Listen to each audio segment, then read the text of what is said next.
जाता है बेटी के हक में माँ बाप की तरफ से, और एक फतवा दिया जाता है बहू के हक में। बेटी के ससुराल से शिकायत आ जाए ना, इसे तो कोई काम करना ही नहीं आता, तो फिर माँ बाप फतवा देते हैं, मशवरा देते हैं, कहते हैं अभी बच्ची है, सीखते सीखते ये बेटी के हक में है। और अगर बहू की शिकायत आए ना काम करना नहीं आता, तो फिर ये वाला कुलिया यहाँ इस्तेमाल नहीं करते, फिर कहते हैं अम्मा ने सिखा के नहीं भेजा, सिखा के भेजना चाहिए। आपके मिजाज में जो हौसले बेटी के लिए वही हौसले बहू के लिए क्यों नहीं?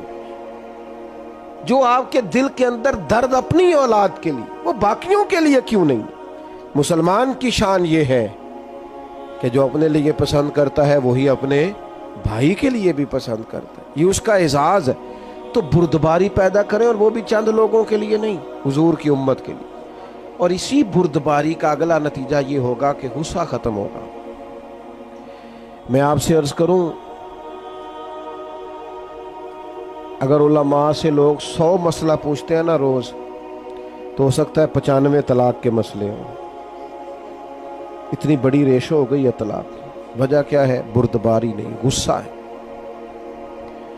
और शदीद गुस्सा है। गुस्सा अच्छा है, गुस्सा बुरी चीज नहीं, लेकिन गुस्सा आना चाहिए जब अल्लाह की हदें तोड़ी जाएं, शरीयत की मुखालफत। ये तो गुस्सा महमूद है, लेकिन हमें गुस्सा आता है जब कोई हमारी जाती मुखालफत करता है। हुदूदुल्लाह के मामले में हम गुस्सा नहीं करते। अजीज दोस्तों, याद रखना, गुस्सा, अल्लाह के हबीब अलैहिस्सलाम ने फरमाया, मैं उसे पहलवान जानता हूँ जो गुस्से के वक़्त अपने आप पर कंट्रोल कर ले। उसे हुजूर ने पहलवान कहा। उसे शदीद गुस्सा आया है, इश्तियाल दिलाया गया, सख्त लहजा हो सकता था, सब उसे आता है, लेकिन रब की रिजा के लिए कंट्रोल कर गया। यहाँ तो ना असातिज़ा को लोग माफ़ी देते हैं, ना बुजुर्गों को देते हैं, ना वालदैन को देते हैं। क्यों जी? बाद में कहते हैं मुझे गुस्सा था। वो खुदा के बंदे, यही तो मकाम में जगह थी, मकाम था जहाँ इम्तिहान था थोड़ा सा। तो बुर्दबारी, गुस्से से दूरी। और तीसरी बात, अपनी जिंदगी हिकमत के साथ गुजारें। दानाई हुस्न है दीन का। नबी पाक ने सिर्फ कुरान नहीं सिखाया, वयुअल्लिमुकुमुल किताब वल हिकमा। हुजूर ने किताब भी सिखाई है और साथ हिकमत भी सिखाई। और अल्लाह के हबीब अलैहिस्सलाम ने फरमाया, ये हिकमत और दानाई ये मोमिन की गुमशुदा मिरास है, जहाँ से मिले वहीं से ले लो। हज़रत लुकमान ने अपने बेटे से कहा था, बेटा मेरे जो तजर्बे हैं ना, मैंने उनकी कीमत चुकाई है, मेहनत की है, जद्दोजहद के बाद तजर्बे सीखे। आपकी तवज्जो है मेरी बात पर? माशाअल्लाह, आज मैंने दोस्तों का मुजाहिदा आजमाया है, तकरीबन 18 मिनट बगैर मोबाइल के निकाले हैं कुछ दोस्तों। ये मैंने आज मुजाहिदा देखा है। चलें, इतना तो हौसला पैदा हो ही गया अल्लाह के फजल। 18-17 मिनट तकरीबन मेरे सामने खड़ी है, इतनी देर कुछ दोस्तों के मोबाइल रहे। चलें, इंशाअल्लाह ताला उम्मीद लग गई है आपके, ये 30 भी हो ही जाएंगे किसी दिन इंशाअल्लाह। इतनी को देर निकलती है हमारी मोबाइल के। अल्लाह सलामती अता करे आप। बस बात भी समेटने लगा हूँ, आप गौर फरमाइएगा। हिकमत, दानाई, हजरत लुकमान फरमाते हैं हमारे पास जो दानाई है हमने उसकी कीमत चुकाई है। और फरमाते हैं तुम्हें कह रहे हैं कि बगैर कीमत के दानाई ले लो, तुम्हें कीमत ना चुकानी पड़े, तुम वैसे ले लो दानाई। अपने बुजुर्गों से, बड़ों से, बिलखुसूस सरकार दो आलम अलैहिस्सलाम के इरशादात से हिकमत सीखें। हुजूर दानाई की बात करते और तदब्बुर की बात करते। हजरत साद बिन उबादा रदी अल्लाह ताला अन्हु के पास ना झंडा था फतेह मक्का के मौका पर। तो एक ऐसा वक्त आ गया, माहौल ऐसा बन गया कि उनसे झंडा वापस लेना पड़ा। ये लफ्ज बोला जाता है अलम बरदार। तो गज़वात के अंदर, जंगों के अंदर किसी के हाथ में, जिसके हाथ में झंडा होता था, जो अलम बरदार होता था, एक अहम पोस्ट पर होता था, आगे आगे चलता। और ये इतना अहम काम था कि जंगे मौता के मौके पर सरकार ने नसीहत फरमाई थी, अगर फलां शहीद हो जाए तो झंडा फलां के हाथ में, फलां शहीद हो जाए तो फलां क्या, ये अहम काम था। तो हजरत साद बिन उबादा रदी अल्लाह ताला अन्हु के पास झंडा था। अब कुछ हालात ऐसे बन गए कि तकाजा हिकमत का ये था कि झंडा उनसे लिया जाए, मुतालबा हो रहा है,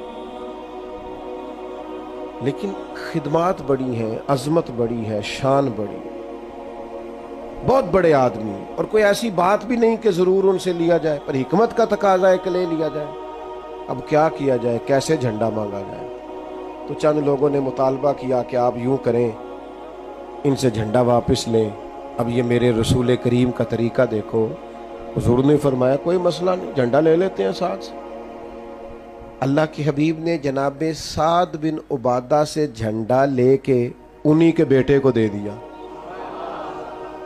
फरमाया आपके बेटे अब झंडा लेंगे। दुनिया में उस वक़्त बंदा ज़्यादा जवान हो जाता है जब वो समझता है मेरे काम तो मेरे पुत्र ने संभाल लिए, तो मौज बन गई है, अब तो ये वो सीट पे आ गया है, कमाल हो गई, खैर सल्ला है अब तो।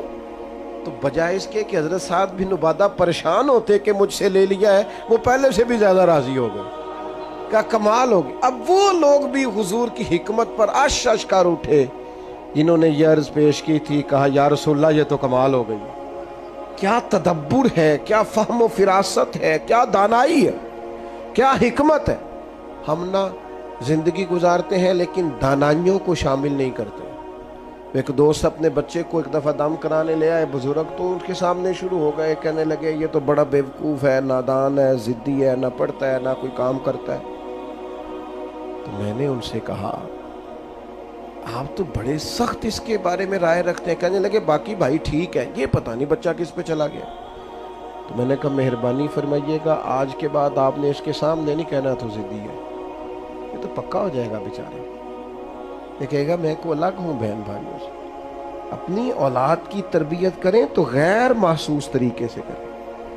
इस तरह उनको टारगेट करना, तुम्हारा कुछ नहीं हो सकता, तुम कभी ठीक नहीं हो सकते, साडा कबीला तो नहीं ना आगे जा सकता, ये आप क्या कर रहे हैं? आप इसको पक्का कर रहे हैं कि नाकाम हो जाए। औलाद है, बेटा है, बेटी है, इनके रवैये को सख्त थोड़ी किया जाएगा। इनको तो इस तरीके से समझाया जाएगा कि काम भी हो जाए, इन्हें पता भी ना चले हमें समझाया जा रहा है। इस तरीके से मेरे अब्बा जी कहा करते थे, बाला नु काम दसों तू बेहतर है, काम आप करना शुरू कर दो। वो खुद उठ के आ जाए कि तुसी बहु मैं करना, तो नहीं पुत्र तू थके आया है, केड़ा को काम में मैं कर लेना है, तू बैठ। तू कहता नहीं अब्बा जी आप क्यों करेंगे, मैं को नहीं थके, तुसी बैठो मैं करदा। आप दानाई के साथ चीज़ों को लेके चलें। लेकिन वो किसी वक्त हमें खिताब करने का शौक़ हुआ होता है तो बस वो बेचारे बेटे की क्लास लग जाती है। वो फिर बच्चे शिकायत करते हैं, कहते हैं हमारे घर में तो बात शुरू होती है तो कई कई हफ्ते ख़त्म भी नहीं होती। वो अब्बा जी बाहर भी किसी का गुस्सा हो तो घेर घार के घर ले आते, फिर नाराज़ हो रहे हो मेरे नाल, थोड़े थोड़े घूरते हैं आप और दाएं बाएं देखते हैं। मस्जिद में बैठा हूँ, किसी बेटे ने शिकायत नहीं लगाई। मैं तो ओवरऑल आपको बात समझा रहा हूँ, खुदा रहा, ये हमारे बच्चे हैं, इन फूलों को हमने सजाना है। अगर कोई जड़ी बूटी उग गए ना तो अच्छा किसान वो होता है जो दवाई टाइम पे लगाए, जो खाद टाइम पे डाले, शिकवा ना करे, जिद ना करे। तो मेरे अजीज़, एक तो मिजाज में बुर्दबारी लाएं, ये इखलाक का आला नमूना। गुस्से से अपने आप को बचाएं, हर बात में गुस्से हो जाना कोई अक्लमंदी है। और तीसरी गुजारिश आपकी खिदमत में ये की है कि कोशिश फरमाएं कि कोई काम भी बग़ैर दानाई के ना हो। मैं बात ख़त्म करने लगा हूँ। एक कौल है मौला अली शेर खुदा का, आपने इमाम हसन रदी अल्लाह ताला अन्हु से फरमाया, अल्लाह जज़ा, आपने इमाम हसन रदी अल्लाह ताला अन्हु से फरमाया था, बेटा 3 लोगों से कभी मशवरा नहीं करना। हुजूर किस से? फरमाया बेटा बुज़दिल से कभी मशवरा नहीं करना, इसलिए कि जो बंदा बुज़दिल है तुम्हें कभी बहादुरी का सबक नहीं दे सकता।